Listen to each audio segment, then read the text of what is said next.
The hero's world was anything but normal. It was fractured, torn wide open, by gates that shattered the very fabric of reality, unleashing terrifying monsters into the streets and forests. These ravenous beasts roamed, driven by hunger and violence, leaving humanity no choice but to fight back. And so, he fought tirelessly. Day by day, month after month, year after grueling year, for 10 long years, he simply survived. Every single moment was consumed by relentless struggle. But despite everything, with just a single sword, he mastered cutting down any monster that dared to challenge him. Fear had long since abandoned him. The dread that once haunted his every breath had vanished over time. But change came, suddenly and unexpectedly. The mastermind behind all this chaos finally revealed himself. This powerful being confronted the hero, delivering a chilling, devastating truth. The very world he had fought so fiercely to protect had already fallen.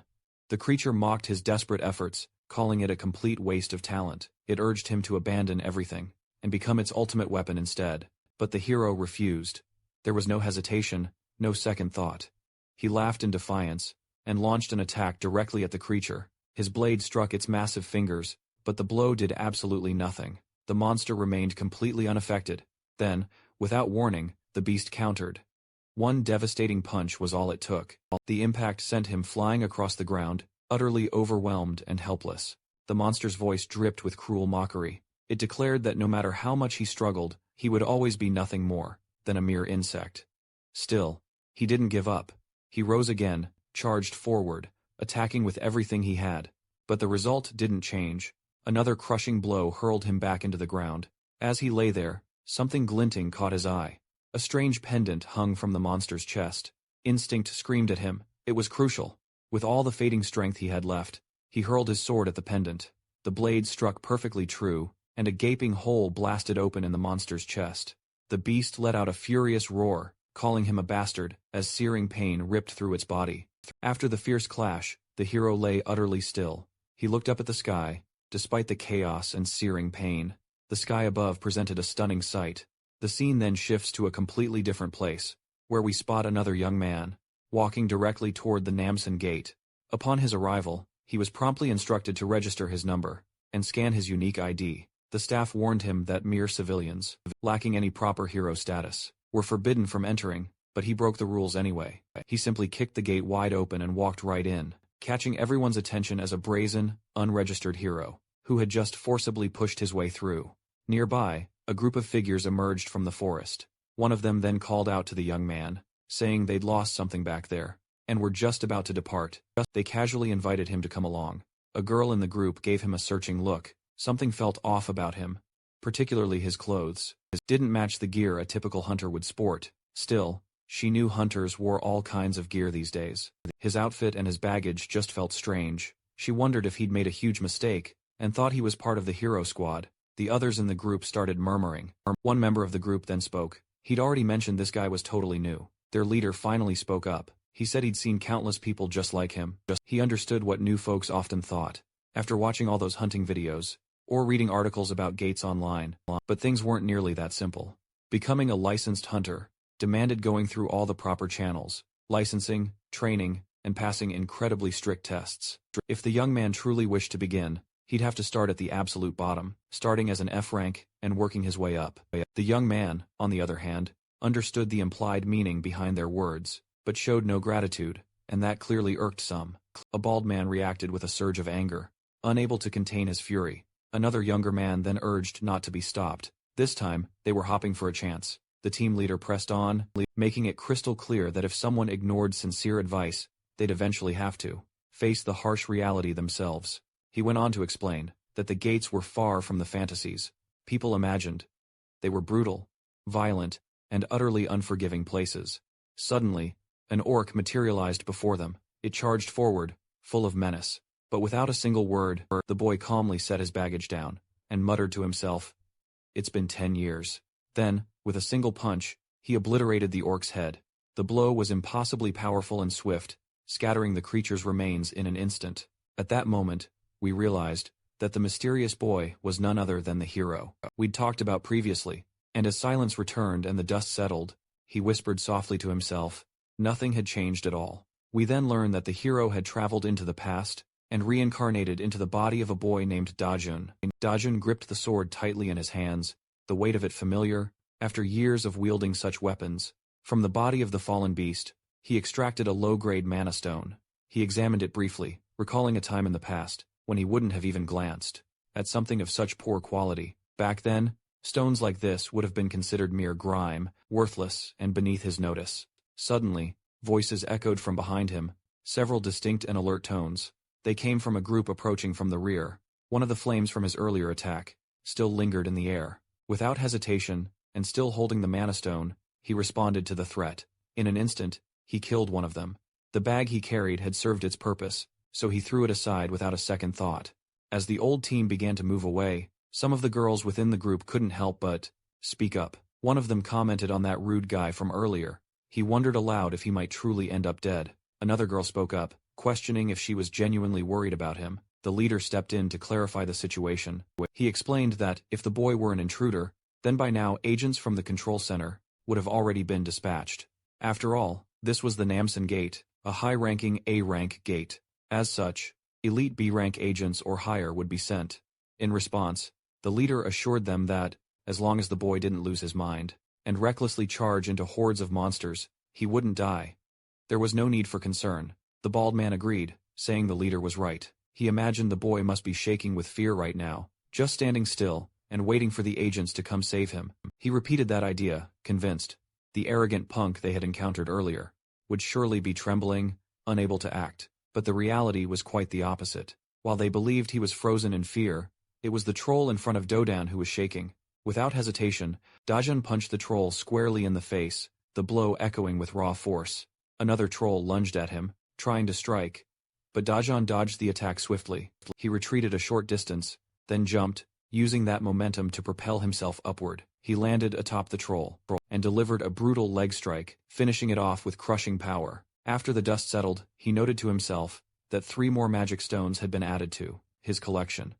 He assessed his total haul so far: 12 low-grade stones and 6 blue-tier, mid-grade stones. It wasn't the most impressive harvest, he admitted to himself. Still, he continued on. He looked back. Standing behind him now were agents from the gate control center. They had arrived and promptly announced themselves. They requested he show his hero registration ID. If he was unregistered, they informed him, he would need to accompany them to the control center. For official documentation, the gate control center's voice repeated its stern request, demanding he comply with their instructions. Dajun, already annoyed, grumbled inwardly about how utterly irritating the situation was. He didn't voice his frustration aloud, but his irritation was glaringly clear. The lead agent promptly ordered his subordinate to prepare the restraints. He added a formal request for Dajun's cooperation, adding that if he refused, they'd be authorized to use physical force. Another stark warning followed. Any injury resulting from resistance, the agent explained, would be entirely Dajun's responsibility. The best solution, the agent said, would be to resolve the issue calmly. At the control center, Dodan reached out, seizing the agent's hand. Instantly, the agent's confidence evaporated. He was struck by overwhelming pressure, radiating from Dodan, a force far beyond anything he expected. The agent froze, paralyzed by terror. Dajun gave a brief, sharp warning. Don't bother him, just leave. The other 2 agents prepared to launch a counterattack, but Dajun remained completely calm. He evaluated them, considering their strength. A rank 4 magic seed, he thought, might work on ordinary monsters like orcs, but this situation was entirely different. He looked directly at the agents and gave one final, chilling warning. If you don't want to get hurt, you should leave now. Dajun moved without hesitation. The incoming attacks were stopped effortlessly. With just a single sweep of his cape, he sent one opponent flying. Another lunged at him, but that one too was knocked away with utter ease. He turned his head slightly, and in an instant, disappeared from sight.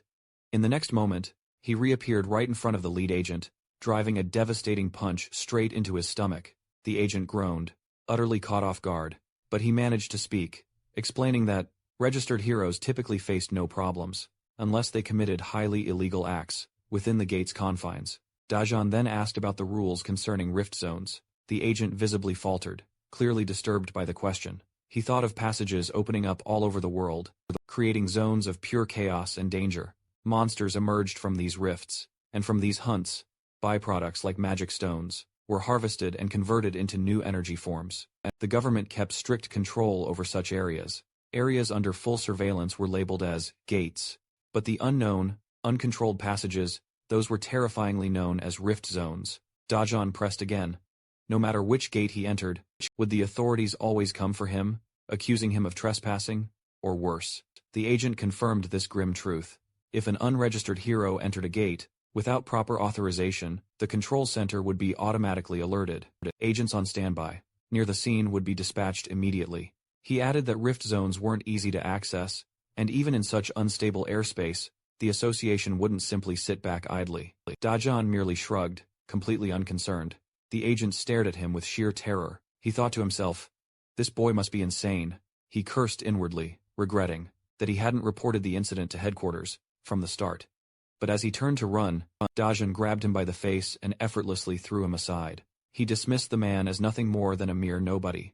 Another agent stepped forward, absolutely enraged. He shouted that next time, he'd definitely kill Dojin. But the scene abruptly shifted to another flashback. The monster Dajan had previously killed still lay where it fell. Its necklace, once whole, now utterly shattered. Dajan reflected on the strange events that had just unfolded. He remembered the voice that had screamed, so close to his ears. Right before everything went dark, it had felt like his consciousness was being pulled into another realm entirely. That sensation, he could only describe it as death. But just then, he sharply opened his eyes. Standing before him was a mysterious boy. The boy asked who he was, and Dajun responded with his name. The other soul revealed he was dying. He added that if his final wish were granted, he would disappear without a fuss. Dajun refused, but the dying man explained that he no longer felt any attachment to life after fighting for 10 grueling years.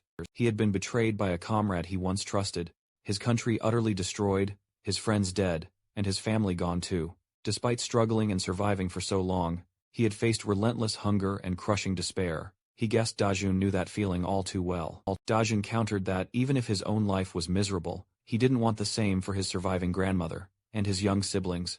They deserved better. The soul paused, then asked for just one thing. What did Dajun want? Dajun responded with a wish of his own. The narration shifted to the sprawling cityscape of Seoul, specifically to the area now famously known as the Hero Complex. This region, once teeming with tech and digital companies, was now dominated by exchanges, dealing in gate byproducts. Dojun walked the bustling streets, glancing at shop signs, wondering which place to enter. He made his way into one, and was greeted by a cashier. He stated that he wanted to sell some mana stones. The cashier welcomed him, boasting they had the best rates not only in Seoul, but in all of Korea. Dojun pulled out a bag full of mana stones, and emptied its contents onto the table. The cashier stared silently at the bloody stones, mentally noting they could have at least been cleaned. Nonetheless, the cashier commented on the sheer quantity, and began meticulously sorting through them. While doing so, he offered Dojun a cup of coffee while he waited. Dojun agreed. Once sorted, the cashier gave his assessment: 12 low-grade mana stones, 16 mid-low grade, and 5 high-low grade ones. He reminded Dojun that the commission was 40% of the purchase price, hoping he was already aware of that. After a moment of rapid calculation, he informed Dojun that his total payout would be 5.46 million won. Dajun instantly objected. I did all the hunting, yet all the store did was buy their goods, yet they demanded a whopping 40% cut. The cashier didn't bat an eye. He explained Dajun clearly didn't get how their business operated. In fact, they usually charged 45%, but this time, they were offering him a special deal. If he didn't like it, he could take his stones elsewhere, though he likely wouldn't find a better price. Dajun retorted that he would do just that. He began gathering his mana stones back into his bag, but the cashier stopped him. He reminded Dajun that sorting wasn't free. There was a sorting fee of 300,001 gold, plus 1 gold for the coffee. Since they had to use an expensive towel to wipe off the blood, since they couldn't use it anymore, he owed an additional 50,001 gold for the towel. In total, the cashier demanded 350,001 gold. Dojun declared he didn't have the money. If they wanted it, they could try to take it by force. The cashier warned him, stating they had C-rank heroes backing them up. These were no weaklings. Right on cue, the heroes entered the shop, and one of them asked what was going on, and if someone was causing trouble again. Then, their eyes met. The boy began by tearing through the C-rank mercenaries, who merely posed as heroes. All 3 of them were beaten down without much effort. After the last one fell, he stepped up to the cashier. Calmly, He told him the commission would now be 1%. It was best to keep things smooth from now on. He promised he'd be back. Back at home, he handed all his earnings to an elderly woman and a young girl. The grandmother gazed at the bundle and asked what all that money was. The boy explained that some time ago, he had lent money to a friend starting a business, and that business had turned into a massive success. The grandmother asked if he truly had such a friend. He replied that back where he grew up, there had been a friend he used to hang around with. She responded that, of course, she remembered that place. The young girl turned to him, eyes bright, asking if they were rich now. He nodded and said, yes. From now on, things were going to be different. She laughed, practically dancing around the room, excitedly chanting about how rich they were becoming. He fell into a deep thought, remembering a moment from the past, the times, real times Dodian had once spoken to himself, saying he truly hoped Grandma and Yang would finally live in a house, safer than anywhere else in the world. Then, without even waiting for a reply, he had simply vanished. When the hero's soul that replaced him awoke, he times had become Dodian. The safest house in Korea, at the current market price, cost 110 billion won. There was no obligation for him to fulfill such a one-sided promise. But he thought that if even a little of his strength returned, that astronomical amount of money would mean absolutely nothing to him. Rifts, gates, and monsters were all significantly weaker than what he had known in his own world. Compared to his past battles as a sword god, this world felt like mere child's play. Not even 10% of his full strength had returned to him. His thoughts were suddenly interrupted by a voice calling out. It asked if he was even there. He stood up and told them he'd go check. They should definitely stay inside. Outside, he was met by a menacing group of gangsters. They greeted him with mocking words, reminding him about repaying his borrowed money. They demanded to know if he even realized how much he owed. Now, the sum had ballooned to 48 million won. He quickly realized exactly who they were. The infamous loan sharks. The times, real times Dodon had borrowed money from them before dying. That 5 million won, once borrowed to pay for Grandma's hospital bills, had now multiplied tenfold in an incredibly short time. The biggest guy in the group stepped forward, smirking. He claimed they knew Dodon had recently made money through a gate and demanded he hand over every last one. Another, a shorter thug, said they were only taking what was due, according to the contract, and told him not to feel wronged. But before those words could fully leave the man's mouth, a devastating punch landed square on the big guy's face. It was him. He just struck the gangster without an ounce of hesitation. The smaller man stumbled back, reeling, shocked. He stammered apologies. Utterly flustered, he offered apologies. He calmly explained, however, that he had already repaid over 9 million won. If anyone was owed money here, it was him.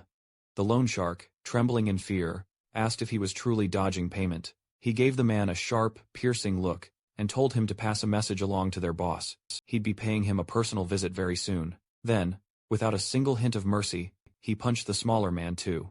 Later, with his half-sister, he visited a teddy bear shop. Yang asked if she could get some teddies and a new doll. He smiled and told her warmly she could buy anything her heart desired. They had already bought clothes, so now it was time to get what she truly liked. As he watched her, thoughts stirred deep within him. The more memories he forged in this life, the more something within him began to change. Emotions were steadily growing in his heart. For now, it was just pure compassion, but he could feel something much more building. Dojin had been kind, even toward Yang, his half-sister.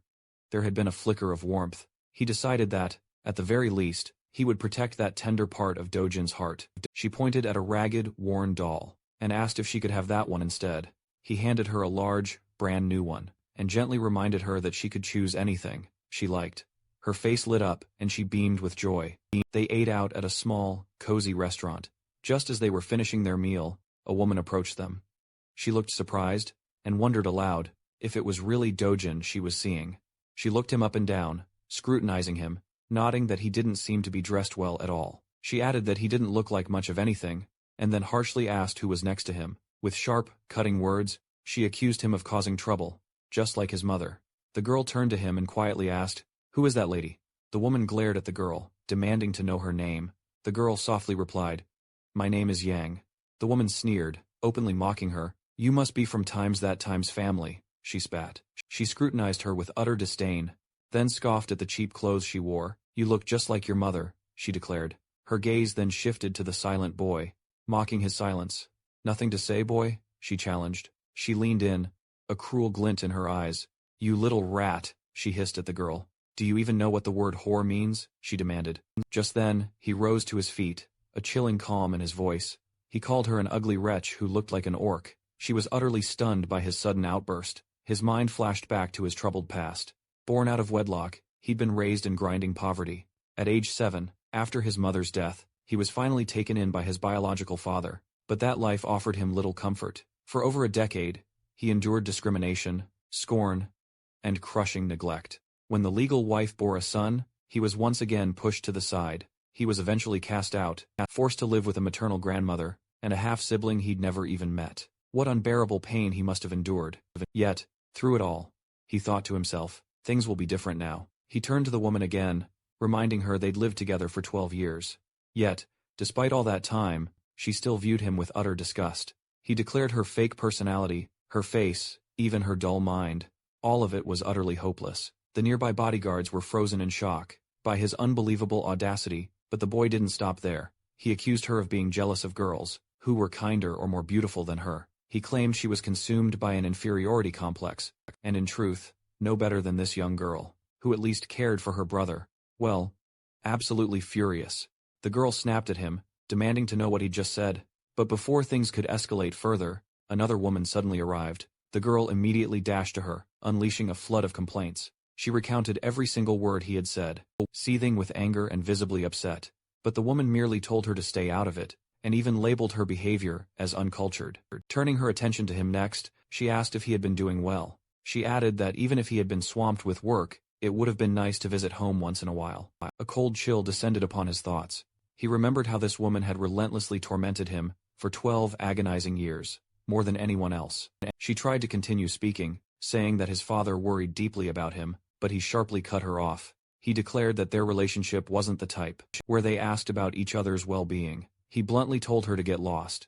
Even she was completely taken aback by his words. She wondered if this was really the same Doden she used to know, the boy who would meekly bow his head in silence, even when slapped without reason. The girl ran after her mother, frantically calling out for her to wait. He turned and told Wei Young it was time to go. She agreed, and they walked away together. In his mind, he said farewell to the version of himself who used to stay silent while being mistreated. He inwardly warned them that it would be in their best interest to realize he was no longer that person. Meanwhile, inside the car, the plump girl complained to her mother. She couldn't understand why they had just left. Without doing anything, she argued that they should have crushed him, right then and there, repeating his words. But then, her mother's expression turned serious, and she asked the driver why Dajan was still alive. The driver then spoke up, explaining that, according to the report, the man with him had left him inside a rift zone. The woman repeated her question, her voice sharp. Why was that bastard, who should have died, still breathing? The driver apologized profusely, and promised to investigate further. Her daughter was confused and utterly horrified. She asked her mother what she possibly meant. Had she really tried to kill him? But the mother wanted to know if the girl still had feelings for him. The girl immediately denied it, and told the lady it wasn't what she thought. But the girl warned her that, if their grandfather or father ever found out, things could become dangerous. Without waiting for more questions, the mother silenced her daughter. She said that this was something she, as the mother, would handle and told the girl to stay out of it. Then deep in her thoughts, she cursed at him, calling him a low-born bastard, and vowed that no matter what, she would make him disappear. 10 years ago, the rift zones began to appear. From within them, monsters surged into the world, and slaughtering people without mercy. Global chaos followed, a wave of destruction spreading rapidly. But then came the heroes, individuals capable of resisting the monstrous tide. With their emergence, the panic began to ease. From the slain monsters came magical stones. These stones quickly replaced conventional energy sources, powering the world in ways no one had imagined before. Nations around the globe shifted their focus, converting the unstable rift zones into regulated gates. Society evolved, and soon, every major industry was centered around gates, and heroes to survive, to thrive, to make money. Becoming a hero was now essential. In the bustling district of Yongduinpo, inside the headquarters of HCS Capital, a confrontation unfolded. Dajun stood tall and unyielding, as the boss demanded to know who he was. Behind the boss stood 2 of his men. Bruised and defeated, the boss growled, asking how he dared show his face there. After wrecking his crew, the boy replied calmly, stating that the more he thought about it, the more he realized he had taken a loss. Confused, the boss asked what he meant. He explained that he deserved compensation, both physical and material. Considering all the damage caused, The boss watched him intently, sensing a profound change within him. His demeanor was sharper, radiating newfound confidence. This wasn't the same person they once knew at all. He speculated that perhaps the gate had awakened him, bestowing upon him new power. The boss scoffed, claiming that people like him, arrogant pricks who bragged about their awakening, always met the same miserable fate. He gestured toward 3 new arrivals, reminding him that they too had awakened, yet ended up as nothing more than D-rank trash. He warned that he had plenty of D-rank thugs under his command, people who wouldn't even let him utter a word. 5 men stepped forward, surrounding him, yet he remained undeterred. He told them all to sit down, declaring he wasn't finished talking. One of the underlings barked back, attempting to put him in his place, but before the man could finish speaking, he coolly removed his spectacles and landed a punch straight to the underling's face, knocking him out cold. Just then, Dajin turned to the others and calmly stated that he knew their operation extended far beyond mere loan sharking. They were forging hero IDs too. If he was going to start making real money, he needed a clean ID, one that wouldn't cause trouble down the line. He made it clear, bring him a flawless ID by tomorrow. No excuses. The boss and his crew stared in stunned silence. They couldn't comprehend what kind of monstrous strength they had just witnessed. This wasn't a D-rank fighter, maybe not even a C. He could be a B rank or more. Overwhelmed and realizing the high stakes, the boss reluctantly agreed. Before leaving, the boy brought up one more thing. He asked if Hong Heju had been the one who gave the order to kill him. A shadow of the past crossed his mind. Still, the boss didn't answer immediately. Pressed again, he finally gave in. He admitted that, yes, it had been that woman. She said she hoped he'd be buried in debt, and pushed him to suicide.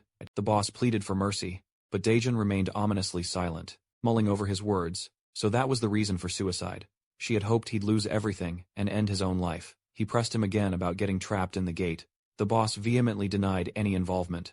He insisted he knew absolutely nothing about it. Why would I send someone to their death, he argued. If I was still owed money? It makes no sense, he claimed. But the truth slowly settled in. He knew now. This was the man who had dragged him into the gate, the mastermind responsible for everything. He gave one final, chilling order. Bring me every bit of information you have on him, by tomorrow. The boss nodded desperately, agreeing to everything. Daejun turned and walked out, his mind filled with a quiet, burning determination. He remembered the last wish of the one who came before him, a desire to see his grandmother and sister live in a home safer than any other. That wish burned fiercely in his mind. Without someone like times to fulfill it, it would have died, unspoken and forgotten, and so he vowed silently. While he was at it, he would do more than just survive. By the very next day, Dogen had obtained his hunter's license. Officially, he was now recognized as a B-rank adventurer or hero. At the entrance of the ominous gate, he scanned his new license card through the machine. A robotic voice echoed, "Hero registration card verified." The system then warned him, repeatedly, "Your level is below the recommended grade. Please proceed with caution, and think carefully before entering." He muttered to himself, annoyed. The agency should have just raised it to an A rank instead. Yet the automated warning continued to repeat, tirelessly, "Your level is below the recommended grade." The gate he stood before was infamous. The Poison Gate. Classified as a B-grade dungeon, entry was strictly not permitted, unless there were at least 2 people in a group. However, this one was truly something else. Specifically, it was classified as a degraded gate. Tackling such a gate solo was incredibly difficult, all thanks to the powerful monsters lurking inside. Even worse, the gate's narrow, tunnel-like structure strictly enforced solo entry, meaning, unless you were at least A rank, clearing the gate was practically impossible. But sometimes, luck simply didn't matter. He thought, if someone was truly unfortunate, they'd end up facing hundreds of monsters, all alone, in a pitch-black, narrow tunnel. He gazed into the dark passage ahead, and muttered he was starting to like it. Then, a monster appeared right in front of him. He swiftly killed it, then extracted an Amara stone. As the creature fell, he pulled out an Amara stone. He identified it as a black fang snake, a venomous beast, notorious for its paralyzing poison. A poison that could affect you with just a mere graze. The gloves he wore were stained with a bit of the toxin, but he wasn't concerned at all. He casually noted that kill just earned him 300,000. As he glanced behind him, more snakes were emerging. Without hesitation, he slaughtered them all, one by one. After clearing out the mess, he began searching the bodies for magic stones, but not a single snake had dropped one. He thought to himself that if this place was anything like his previous world, the drop rate for magic stones from black fang snakes was less than 3%. Looks like he'd need to kill a few hundred more, just to get any results. Pressing deeper into the dangerous dungeon, he finally came face to face with the gate's boss, a massive snake, easily dwarfing all the others. He was relieved, saying it was convenient the path ended here. He decided to finish things swiftly and head back. However, he noticed his attacks just weren't landing properly. The snake's body was covered in incredibly tough armor, rendering his punches utterly ineffective. Suddenly, the snake's tail whipped around and slammed into him. He stumbled, then quickly got back up, ready for another round. But as he attacked again, he quickly realized this creature was on a completely different level compared to anything he'd fought earlier. Its skin was impossibly durable. His physical strikes were doing little to no damage. Frustrated, he couldn't help but think that, if only he'd regained his former power, a challenge like this would be nothing. Suddenly, his eyes caught sight of an old sword, lying nearby. Even though it looked worn, he admitted he had no other choice. He quickly picked it up. He mused that even a worn-out sword could be deadly in the hands of a skilled wielder. He decided to borrow the weapon for a moment, and dashed toward the snake, ready to strike. Dajin deemed it an honor for the beast to be slain by his hand. Gripping the sword tightly, he struck with a single, powerful blow. The blade cleaved clean through the massive creature, killing it instantly. However, the sword shattered in the process. He admitted, internally, that, if he hadn't intervened just in time, the situation could have turned into a complete disaster. Examining the snake's remains closely, he noticed its incredibly sharp tooth. He picked it up, concluding that, though short for a proper sword, with some sharpening, it could prove incredibly useful. He even mused that the creature's meat might taste even better than Naaman, which brought him a small, fleeting sense of relief. Eventually, he exited the gate's confines. Looking weary, the young man remarked how surprising it was that even a lowly, B-rank gate could demand so much of his time. Restoring his strength now became his absolute top priority. He chuckled softly to himself, hoping his old combat acquaintances hadn't seen him in such a weakened state. The scene then shifted to the shop, where Dajan had recently sold his mana stones. At that moment, another customer stood at the counter, trying to sell their own collection of stones. The cashier remarked on the sheer quantity, nodding.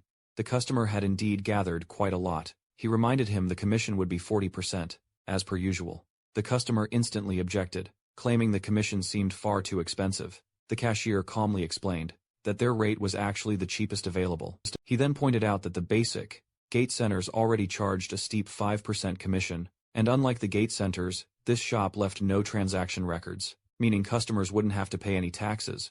With all that in mind, he insisted the deal was still in the customer's favor, offering a clean, profitable transaction. The customer then asked about the cashier's injuries, particularly his swollen eye. The cashier sighed, telling him, "Don't ask. It was the result of a crazy bastard, who had shown up and beaten their guards senseless, even attacking him." The customer then commented that, relying on guards too much could be dangerous. He believed that hiring guards based on their scale, not just their rank, was far more important. He argued that ranks were mostly for civil servants, convenience, and didn't reflect real skill. There was a big difference between a freshly licensed guard and a seasoned hero, who risked their lives hunting monsters. While the cashier silently wished the guy would just stop lecturing, the customer added that they weren't strangers anymore. They'd known each other for a day or two. He told the cashier to call him if he ever needed help. Just then, he times walked into the shop, catching the cashier's attention. The cashier immediately recognized him as the one who had injured him and pointed him out. The customer turned to look and commented on his tall figure and good-looking face. He asked whether this was the one who caused the recent disturbance. He questioned how someone who called themselves a hero could assault an innocent person, reminding him that heroes weren't supposed to lay a hand on civilians. The cashier began to worry. That customer was a 7-year veteran hero, with many connections among senior and junior hunters. Getting on his bad side could cause serious trouble, but the man simply told him to mind his own business and get lost. Both the customer and cashier were shocked by how casually the response came. The customer, frustrated, asked if he planned to get revenge for the earlier incident. He insulted him and then paused, remembering that one cause of death for heroes. Beyond the monsters themselves, he'd often get into accidental disputes with fellow heroes. His 7 years of experience instantly kicked his instincts into high gear. He backed off, quipping they'd meet again, then simply walked away. Meanwhile, he calmly approached the counter, his bag of monastones in hand.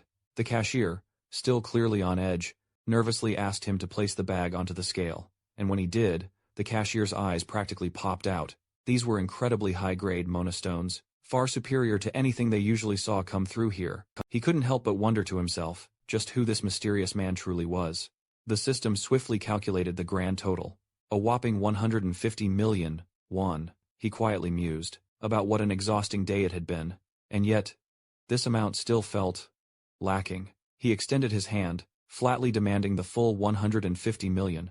The cashier quickly corrected him, reminding him that the shop, of course, took a commission. He just stared back with a slow, lazy gaze, causing the cashier to nervously wonder if he'd said something wrong at all. He finally spoke up, stating that the commission should only times be 1%, making the total 148.5 million won. The cashier's patience snapped, and he shouted, insisting the commission was a whopping 40%. He muttered angrily, clearly recalling similar past experiences.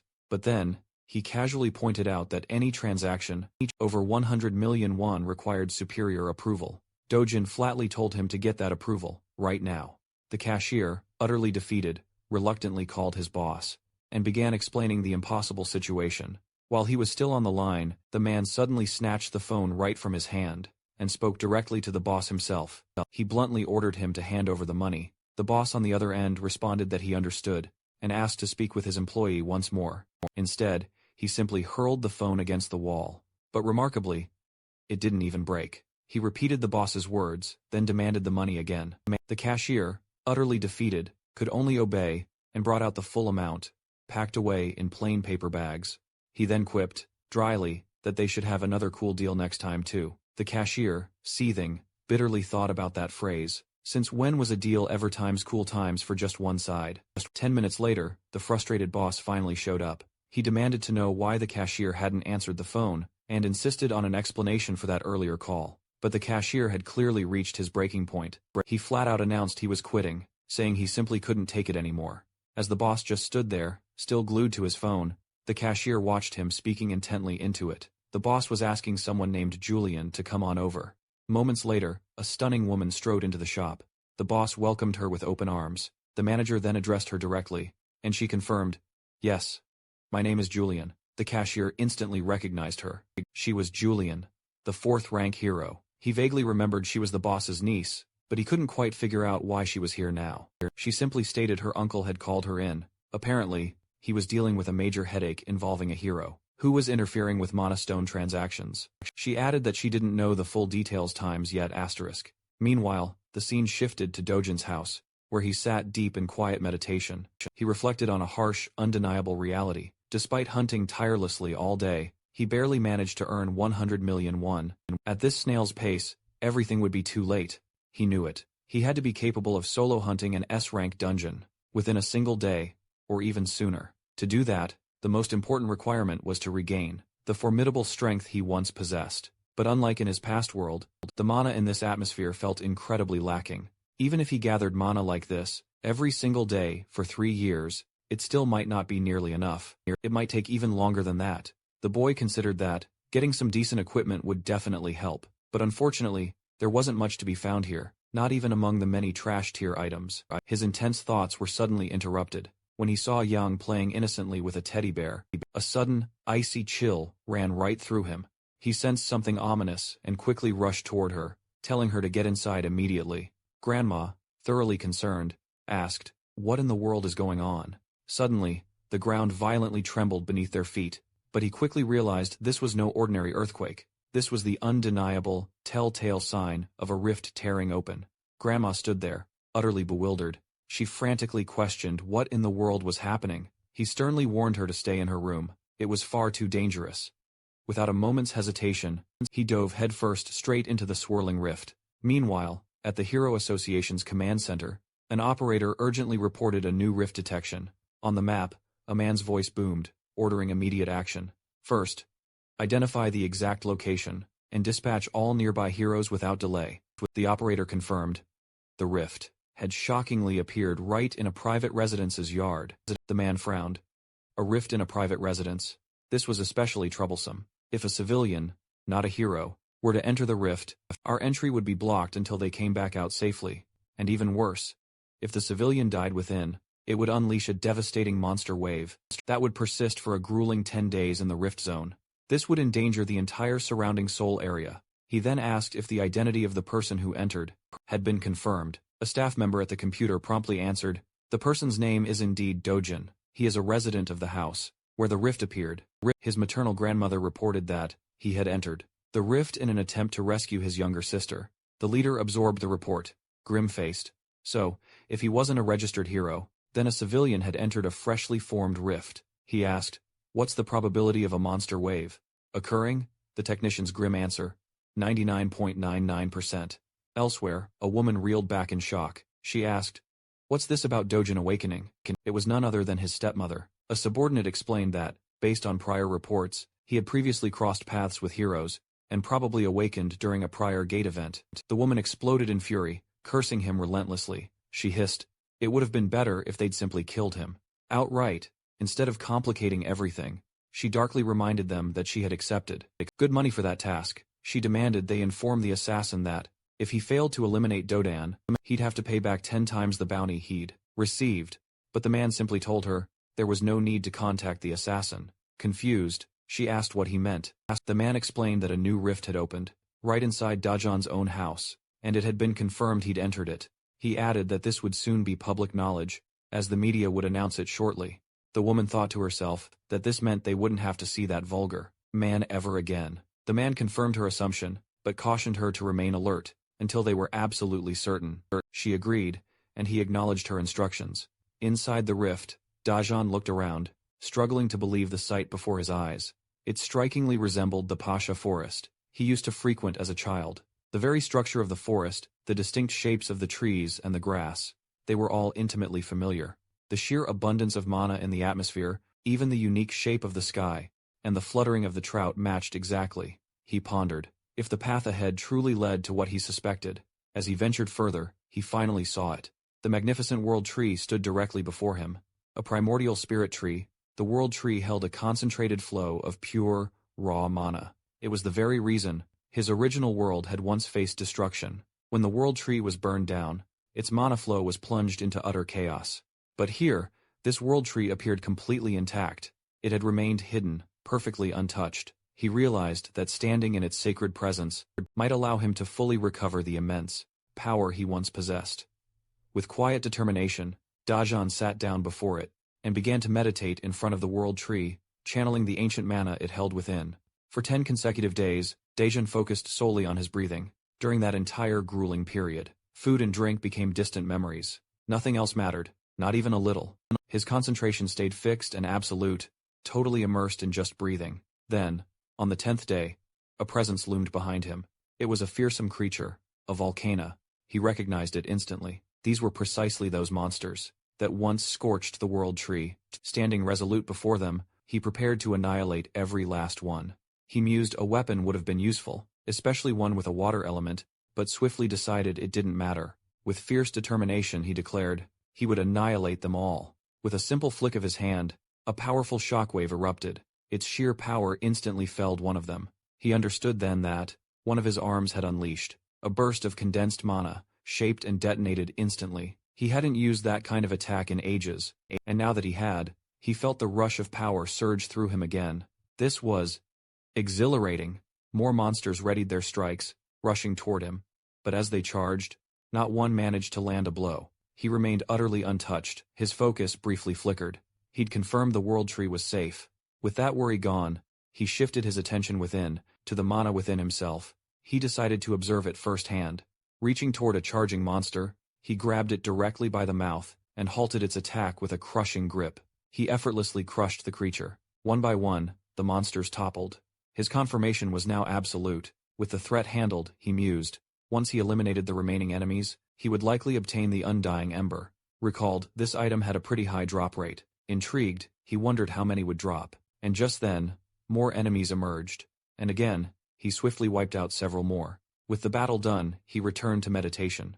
Then at last it appeared, the Undying Ember. Holding it, he reflected on what it took to gain it. Again, he considered the possibility of drawing more mana from the world tree, but acknowledged that with his current body, it was impossible. Instead, the only option available to him now was to absorb the ember and convert his mana into a fire attribute. He recalled how, in the past, he hadn't even needed to absorb the ember. Now it took him 10 whole minutes. just to absorb a single one. Still, he accepted the situation, and focused on what he could do. He moved his hands again, and found more embers appearing before him. Looking at them, he made up his mind he would continue absorbing them, holding his focus steady, and pushing forward with the task, for as long as he could.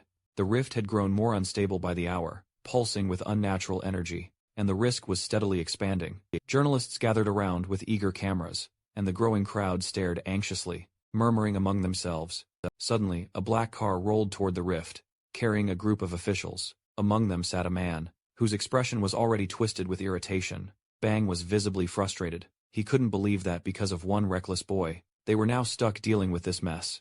Kim, seated beside him, tried to offer some clarity, explaining that the boy had only entered the rift in an attempt to save his younger sister. But Bang immediately dismissed the idea. He didn't believe it for a second. In his mind, Dajian had entered not out of love or duty, but because he'd heard some foolish rumor. That awakening in a rift zone was easier, and he'd run off chasing strength, without a second thought about the consequences. If the boy wanted to die, Bang muttered bitterly to himself, then he should have done so quietly, not dragged innocent people into it, by causing a rift outbreak in the middle of the city. Another official asked what the guildmaster had to say about the situation, but Bang shrugged the question off. The master had only repeated the same standard protocol, wait for the wave to come and assess then, but even he had his hands full this time. The rift wasn't unique to their location. It had opened simultaneously across the globe. The US, China, the UK, Turkey, Switzerland all at once, and while every other country had managed to stabilize their situations early, theirs was now in disarray, all because of one kid, who thought the world would bend to his will. Bang was seething. He'd already decided that if the boy ever returned, he'd show no mercy. The moment Dajin stepped out of the rift, Bang swore to himself he'd make him pay for what he caused. Time passed. 28 days had gone by since the rift first appeared. The Hero Association had now issued a Level 1 monster wave alert. The situation was growing dire.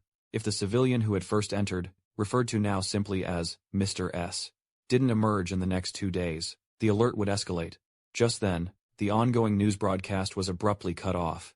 In a quiet office elsewhere, a sharp-eyed man turned to his secretary and asked if Mr. S was in fact Dodon.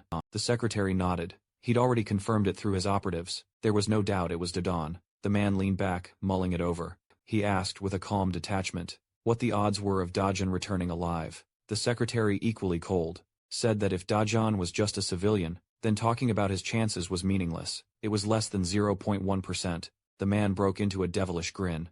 The idea of Dajan being merely a civilian was laughable to him. After everyone who'd tried to extort Dajian had already been thoroughly beaten, those fools at the Hero Association were simply misinformed, foolishly believing he was weak, all because they lacked any real intelligence.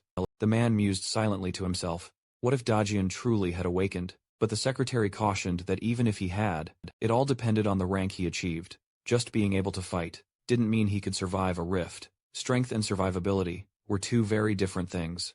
Still, the man's mind spun with thrilling possibilities. He suddenly recalled Dajan had 2 family members. His lips curled into another dark, predatory smile. He would secure them, just in case. The secretary asked cautiously what he planned to do with them, but the man's eyes glinted with pure malice.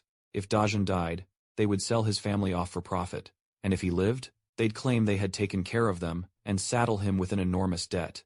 Meanwhile, deep inside the rift, Dojin stood once again before the world tree, its trunk radiating soft, blue light from the energy that poured endlessly out of it. He'd been powering up for what felt like an eternity, and had long lost all track of time.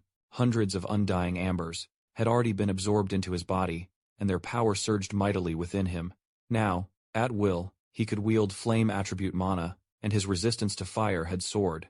If he focused only on the fire attribute, his current strength even surpassed the days when he had once been called the Sword God. In this other world, he stood quietly, pressing his hand against the glowing bark, world tree, whispering his thanks. Then and now, it had granted him strength, again and again. And looking around one last time, he gathered the remaining mana stones, placing them carefully in a bag.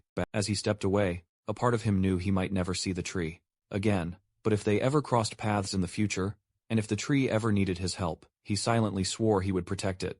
Without a moment's hesitation, with that promise still lingering in the air, he turned away, his body hardened and honed, scarred and powerfully muscular, disappearing into the glowing distance beyond.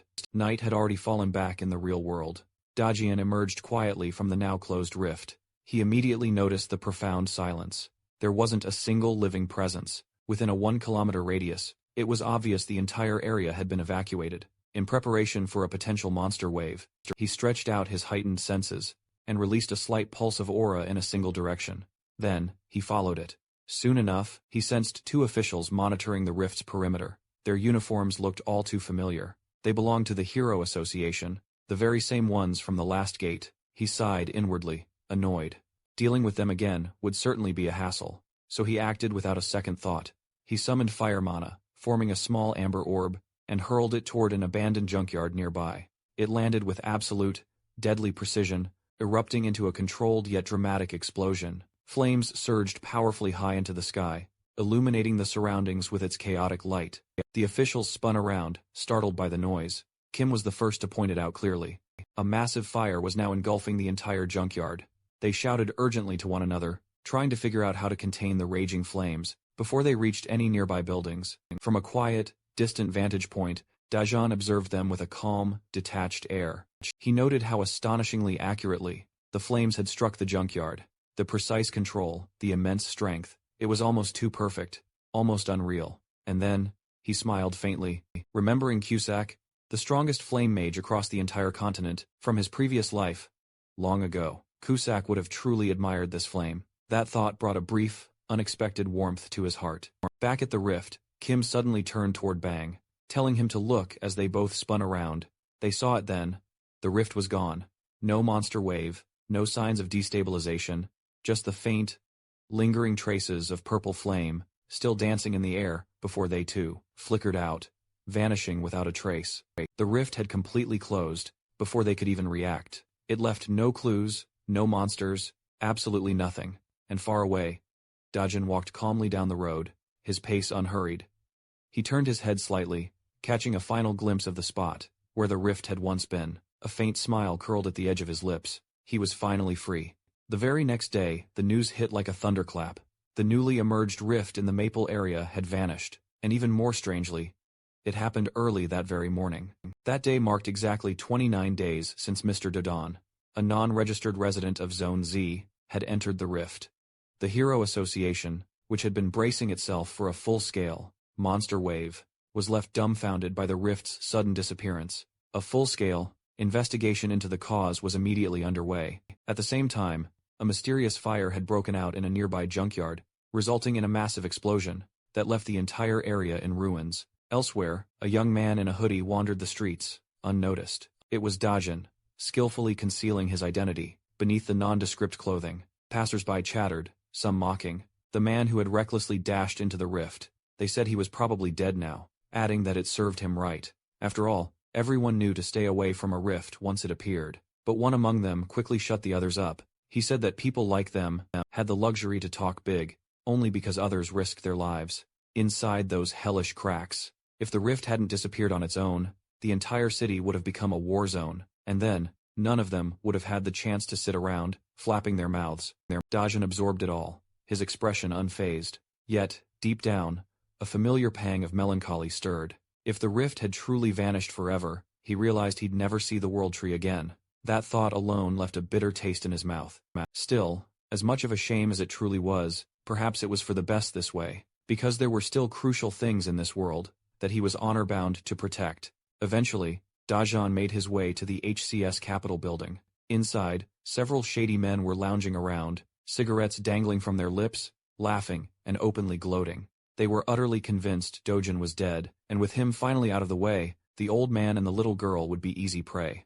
Their boss, they confidently believed, would finally have the freedom to act as he pleased. Something everyone agreed upon would be nothing short of absolutely despicable. One of them smugly remarked that their boss wasn't just some random street thug, but someone dangerous enough that no ordinary person could ever hope to handle him. He was supremely confident the boss would wring at least 10 times the value out of the 2 remaining victims. Another one took a long drag from his cigarette and muttered that while the old man could be easily discarded, the kid looked decent, maybe even captivating. Someday, the boss, he added with a truly twisted grin, would surely find some way to make use of her. Their vulgar chatter stopped cold when a low, eerily familiar voice echoed through the hall. The man asked, "Where is your boss?" Heads snapped around, No one moved. Outside, the boss casually strolled out of his luxury car, unhurriedly fixing his meticulously styled hair. His secretary walked briskly beside him, clipboard in hand. The boss was practically glowing, clearly in a fantastically good mood. With a wide grin, he asked, "What's on my schedule today?" The secretary quickly flipped through her notes, and dutifully replied that there was a lunch appointment with the CEO, but absolutely nothing scheduled for the evening. That was all the boss needed to hear. He lazily told his secretary to contact Madame Kang, and inform her he'd be paying her a special visit tonight. Any new girls on the scene, he wanted them all dressed to the nines. He was ready to have a blast. But before they could even step inside, a chaotic uproar instantly grabbed their attention. The boss barely had a moment to react, before something slammed into him with brutal force, sending him flying and spewing blood. As he struggled to his feet, gasping for air, his eyes locked onto a young man, casually lounging in a chair, with his feet casually propped up on the table. It was Dojan, and his glare was absolutely ice-cold. Dojan didn't even need to raise his voice, but the threat was undeniably clear. He told the boss to crawl over to him, like a dog. The command was simple, yet it carried an overwhelming, crushing weight. The boss froze, drenched in a cold sweat. When he hesitated, Dojan repeated himself, his voice sharp. "Didn't you hear?" he growled. "Bark." Someone like this boss didn't even deserve to be treated like a human. If he wanted to live, he'd better act like a true mutt. Terror-stricken, the boss began to bark, but it was weak and utterly unconvincing.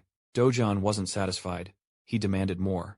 He wanted him to bark like he truly meant it, like a dog who knew his place. While the pathetic noises echoed across the room, Dojan then turned his gaze to the others. He called them out for being spineless hypocrites, always bowing and scraping when he was around, but instantly ready to stab him in the back, the moment they thought he was out of the picture. He then asked the boss if he honestly believed this was the first time he'd dealt with a scumbag as despicable as him. The boss dropped to the floor, his forehead pressed against the ground. He desperately begged Dojan to spare him, swearing he'd be loyal from now on, loyal as a dog, if that's what it took to survive.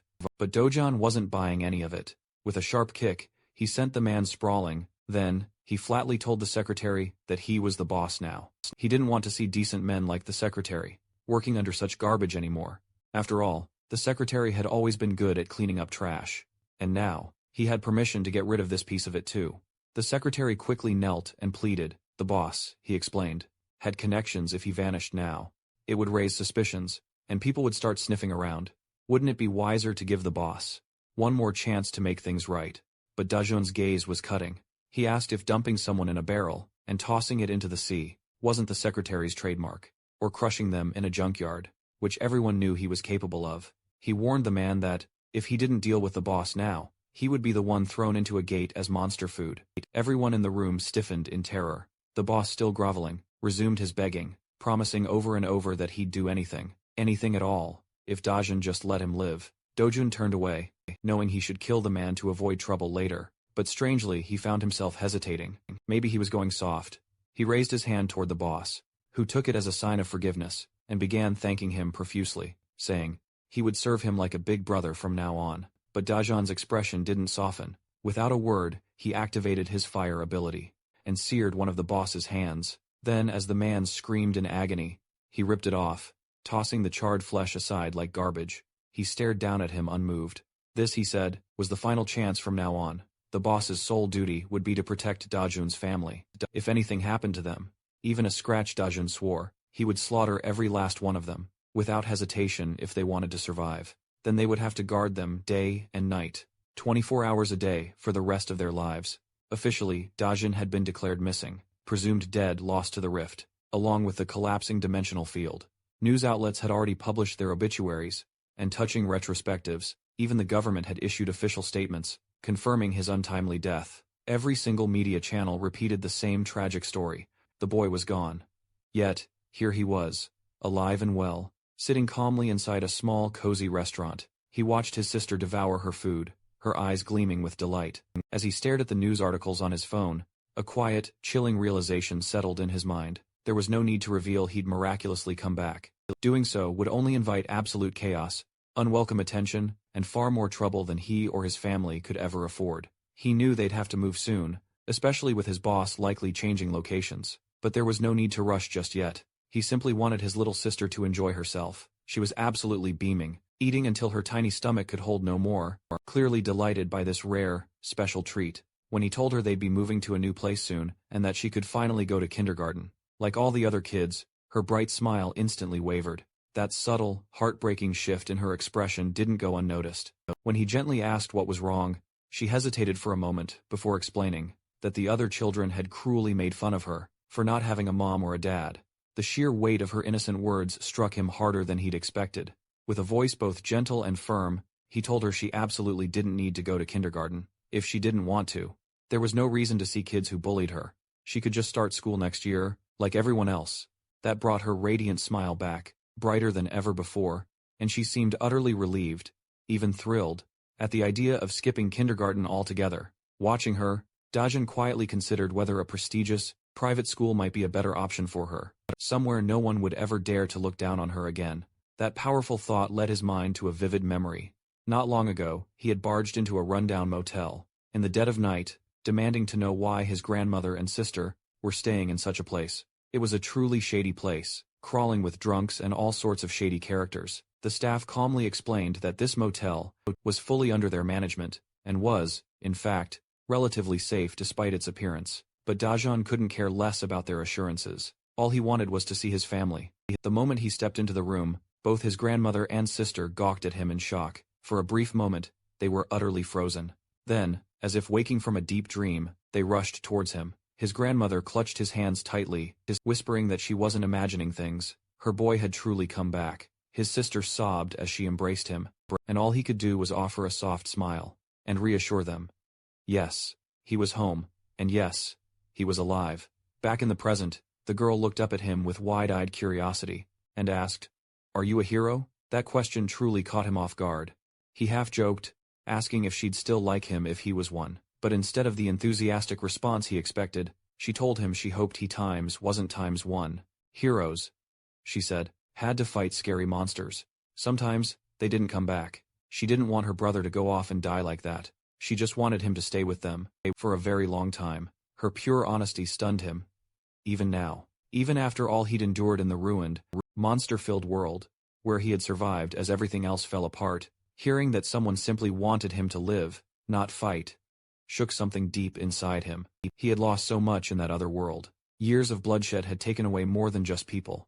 They had dulled what was precious. But maybe, just maybe, he could protect something small and peaceful now. If his family truly wanted him to live, then perhaps that was truly enough. He didn't need to be obsessed with slaying monsters anymore. Elsewhere, inside the towering headquarters of the Hero Association, another conversation was unfolding. Nat, founder of the Hero Association and director of the World Hero Federation, stood in his massive office, gazing at the stacks of reports on his desk. He asked his secretary if they'd found anything yet, but she regretfully informed him that they still hadn't discovered a thing. He found that deeply troubling. If a rift could just vanish without warning, then it could reappear just as suddenly, and that kind of unpredictability was incredibly dangerous. The secretary added that logically, the rift should have triggered a powerful wave, but Nat cut her off before she could finish that thought. He was more concerned with the fact that the city had been spared. Perhaps, the sudden disappearance of the rift was a blessing in disguise. If it had released a wave, the consequences would have been truly catastrophic. The secretary quickly realized her mistake and apologized for her carelessness. She understood how truly serious this was. Nat wasn't just a powerful man. He was one of the most respected heroes in the world, ranked among the top 100. If he ever decided to run for president, polls suggested he'd win by a historic landslide. Corporate giants feared him. Political rivals actively avoided him. But Nat had no interest in politics or business.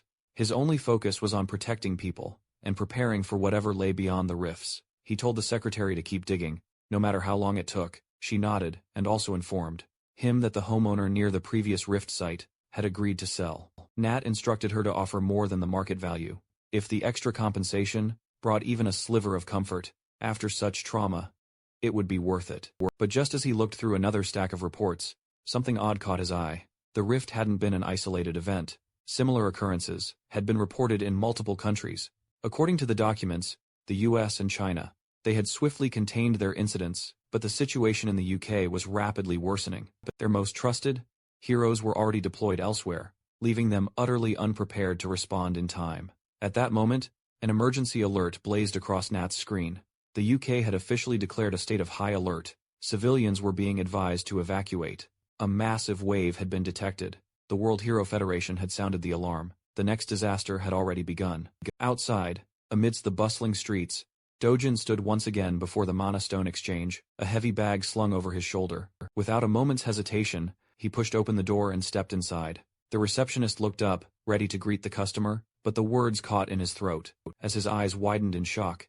It was him, the very boy who had flipped the shop's commission. System upside down. Panic immediately took over, and the receptionist frantically called out for the manager, shouting that the kid, who had forced the shop into a measly 1% commission deal, had returned.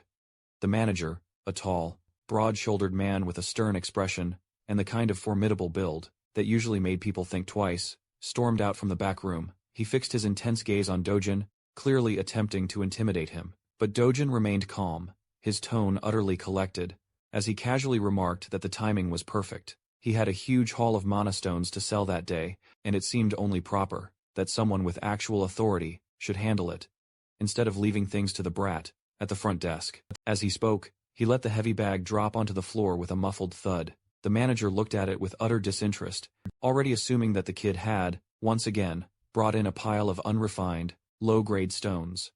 Without bothering to check, he flatly refused to do business, telling Dojin to leave immediately. Confused, Dojin asked why, only to be met with a frigid explanation, that their 1% commission was bleeding the shop dry with significant losses, and they weren't about to repeat the grave mistake of doing business with someone who forced deals right onto them.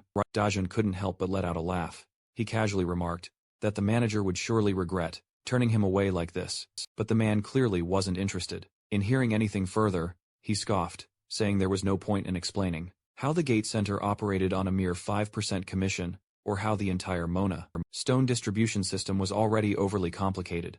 Enough in his eyes, there was little value in trying to reason with an arrogant kid who just didn't understand how business worked. Turning with a harsh expression, the manager once more ordered Dojin to pick up his bag and leave, warning him never to set foot in the shop again. But instead of replying, Dojin gave the bag a light kick. Several stones spilled out, rolling across the polished floor. Both the receptionist and the manager froze in utter shock. These weren't the cheap, low-grade stones they had expected. These were something entirely different. Hero Mana stones. The manager's expression shifted instantly. He recognized their telltale shimmer, and the dense mana signature. A single Hero Mana stone could sell for any price a person was willing to name. His mind raced. How could a kid like this be carrying something so incredibly rare? With a casual shrug, Dojin remarked that, if they weren't interested in buying the low-grade stones, then maybe they should just forget about it. But now, the manager's priorities had completely flipped. Hero Mana stones weren't just rare, they were legendary. There had once been a lord from Mexico named Kira, a prominent figure known for dismantling mana stones to manufacture medicinal items. One day, he tried the same trick with a Hero Mana stone, and it exploded. Yet, the resulting burst of power didn't kill him. Instead, it awakened him as one of the world's most powerful heroes. Since then, such stones became highly coveted, not just as a mana source, but also as catalysts for awakening latent potential. Their value soared, making them essential commodities for anyone seeking immense power. Faced with the shocking reality of what lay on his floor, the manager no longer had the nerve to reject the boy. Yet, Dojin, unmoved, told them to pack the stones back into the bag. He declared he'd be leaving, and the manager instantly changed his tone, now calling Dojin a valuable customer, and practically begging him to stay. While the receptionist scrambled to gather the scattered stones, with shaky hands, the manager offered Dojin a cold drink, and invited him to sit for a moment. Trying to sound casual, he then asked why Dojin had lowered the commission even further, from 1% to 0.5%.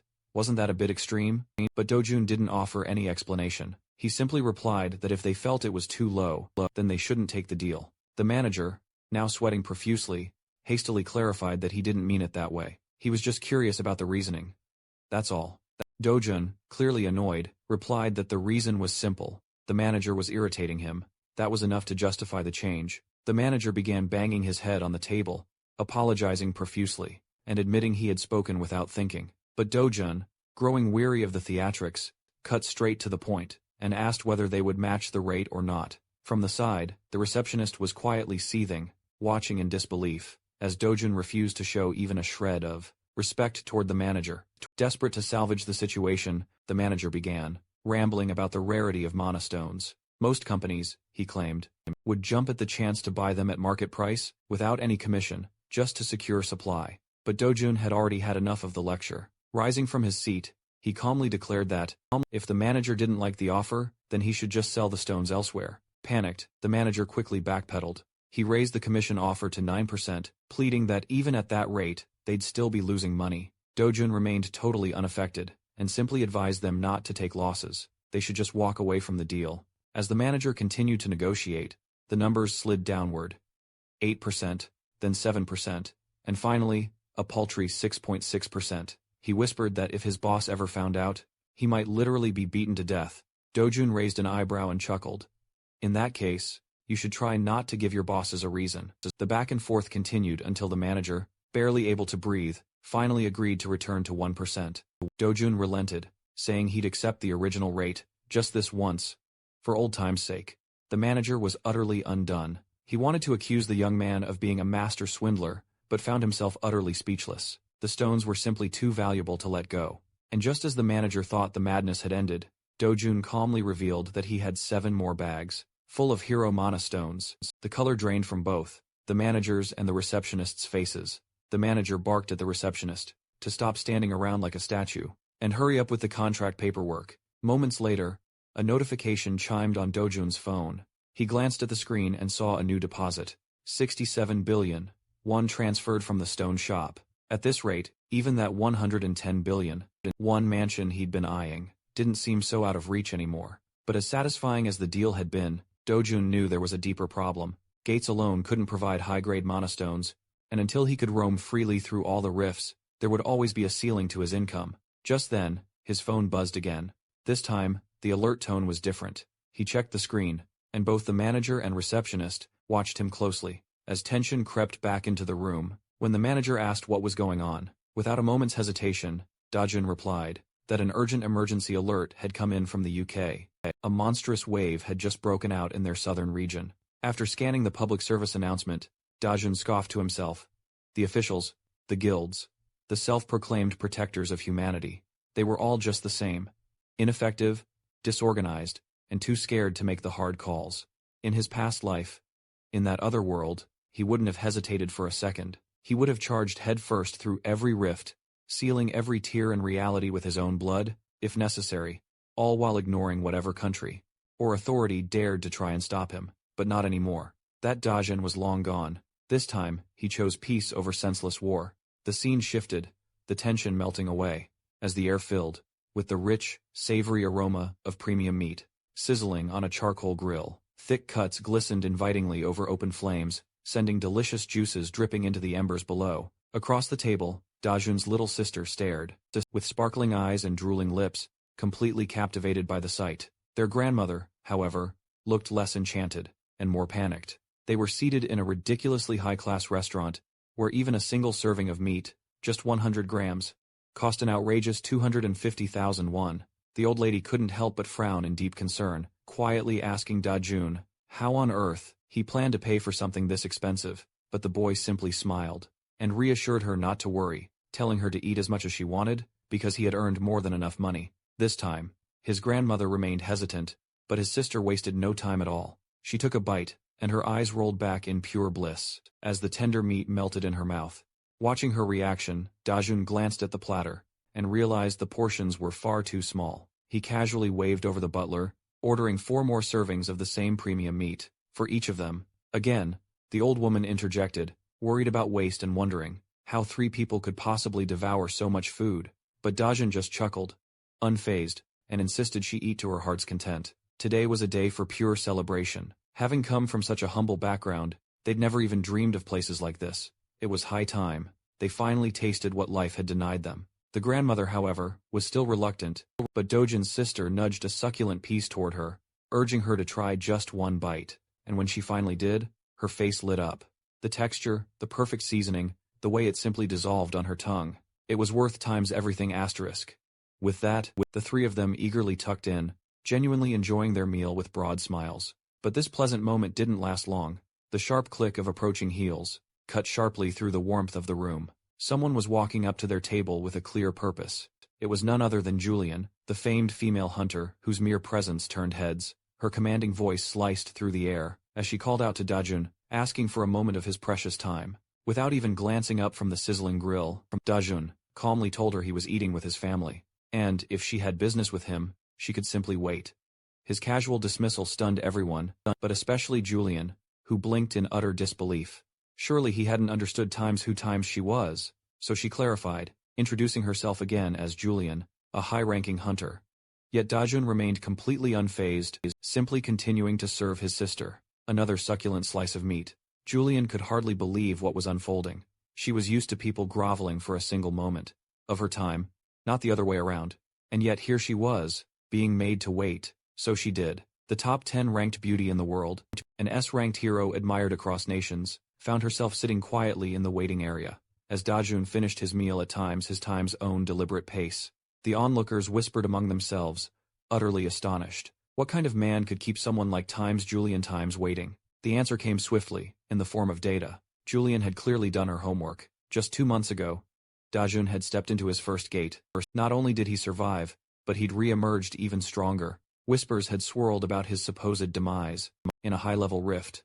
But clearly, those were all lies. He was alive and well, devouring expensive cuts in a lavish restaurant, right alongside his family. That alone set him apart. His composure, his control, the way he treated even an S-rank, like a minor inconvenience. Julian found it difficult to grasp. As she pondered these thoughts, Dojin finally stepped out of the restaurant, his family laughing beside him, as they gushed about how delicious everything had been. But his gaze quickly locked onto a familiar face. Julian was still waiting, but that wasn't what caught his eye. Standing nearby, looking just as surprised, was Kang, the very man who had abandoned Dojin in that lethal dungeon, leaving him to die. Kang's expression twisted as recognition dawned. He stared at Dojin like he was seeing a ghost. His voice dripped with venom as he muttered that Dojin was like a cockroach, always crawling out of impossible situations, when he should have just died already. He called him a vermin, a pest that just wouldn't stay down. Julian was caught off guard. Of all people, Dojin was bickering with Kang? She didn't understand what history they shared, but something was clearly burning between them. Before Kang could get another insult out, Dojin turned to Julian and said that, if she had something to say, now was the time. Kang froze, his eyes darting between the two. He was baffled. Why was Julian waiting for someone like Dojin? But Dojin ignored him, his focus now on the woman. With a firm tone, he told Julian that if she wanted to talk, she'd have to do him a small favor first. Julian raised a brow, unsure of what kind of request was coming. Dojin simply pointed to his grandmother and sister, explaining that all he wanted was for her to call a cab, and make sure they got home safely. That was it. He had other matters to deal with. Julian was puzzled, wondering what he planned to do next, but Dojin gave her a cold, sidelong glance, and said that their conversation could wait. He had a debt to collect from an old friend. His tone made it clear. He hadn't forgotten what Kang did, and now it was time to settle it. Julian calmly approached Dojin's grandmother and little sister, placing a gentle hand on the door of the cab and urging them to get inside. She spoke softly but firmly, telling them not to worry, and assuring them that she would handle everything, even though the two were visibly anxious. The authority in her voice convinced them. With a flick of her hand she instructed the cab driver to take them safely to their hotel, waving them off as the vehicle pulled away. Back inside, the atmosphere had completely shifted. Dajun stood, with his body lowered into a tight, fighting stance, each of his movements controlled and coiled with force. His fists flew with terrifying precision, landing on Kang's face and ribs, with bone-cracking impact. Every punch he delivered was packed with intent, not just to hurt, but to punish. Kang staggered backward but still refused to yield, laughing bitterly through bloodied lips, and swearing he'd crushed the cockroach, once and for all. A terrified waitress tried to intervene, stepping between them despite her fear. She pleaded with Kang, her voice trembling, begging him not to cause a scene inside the restaurant. But instead of listening, the man's rage exploded. With a vicious snarl he struck her across the face, sending her tumbling to the floor. She would have hit hard if not for a nearby customer, who caught her just in time, steadying her and shielding her from further harm. Kang wasn't done. His eyes scanned the restaurant. Wild and violent, he shouted threats, claiming ownership of the place, warning that if anyone dared to interfere, he'd kill them on the spot. The entire room froze in fear. But for Dajun, that was the final straw. His expression darkened as he stepped forward, and with one powerful strike, he slammed his fist into Kang's swollen face, sending blood spraying across the table. He stood over the man, his voice cold as steel, demanding if Kang truly had been the one who left him for dead. Inside that gate, Kang, now bleeding from multiple places and barely able to stand, couldn't even answer. Dajun wasn't finished, not by a long shot. Kang spat blood and sneered, as delusional as ever. He taunted Dojin, mocking his past, reminding him how his father abandoned him and how even his stepmother had no use for him. It was venomous and low. But Dajun didn't respond with words. Instead, he calmly pulled out his phone and held it up, demanding Kang repeat what he had just said.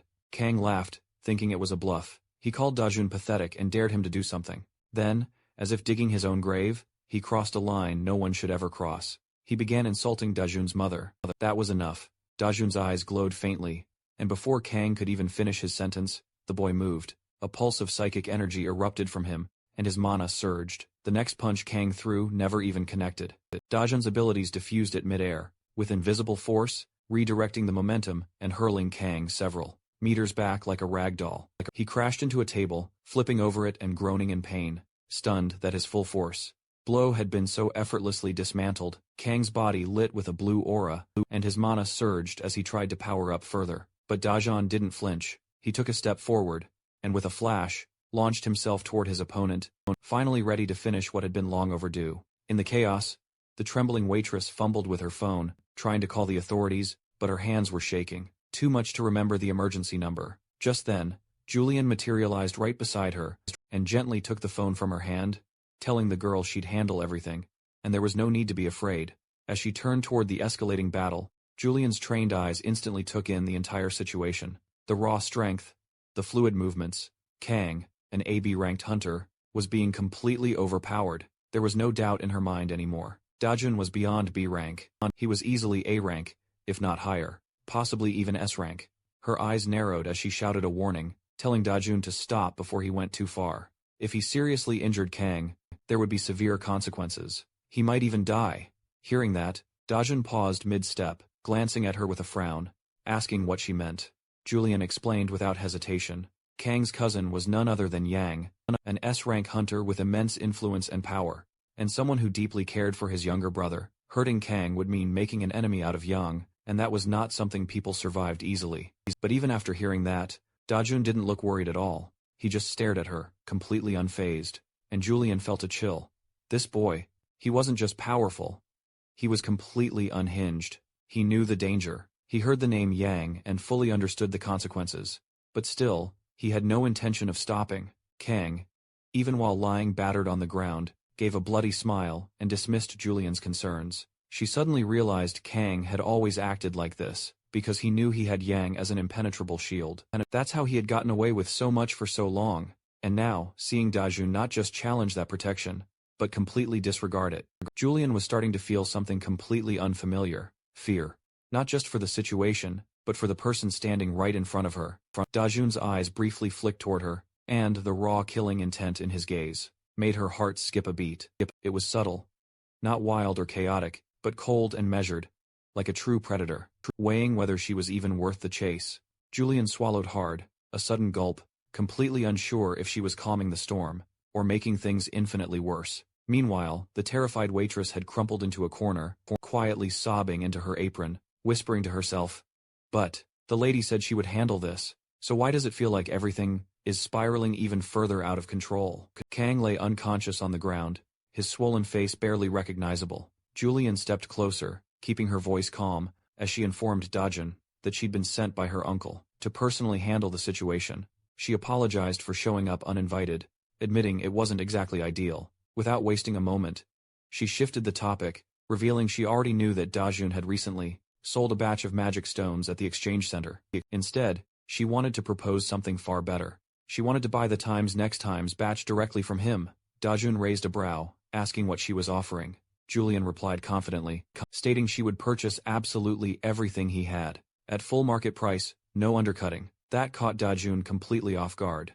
He let out a short laugh, clearly surprised, before Julian added, smoothly, "That, an S rank. Hero's wealth was beyond what most people could even imagine. Money wasn't an issue."